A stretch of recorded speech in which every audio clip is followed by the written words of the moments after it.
Mexican-style hot dogs.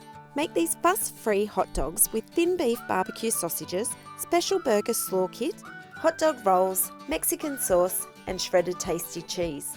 They will be ready to devour in just 20 minutes. Start by heating a greased barbecue grill or chargrill over medium heat. Cook the sausages, turning for 10 to 15 minutes or until golden and cooked through. Transfer to a plate. While the sausages are cooking, prepare the slaw kit in a large bowl.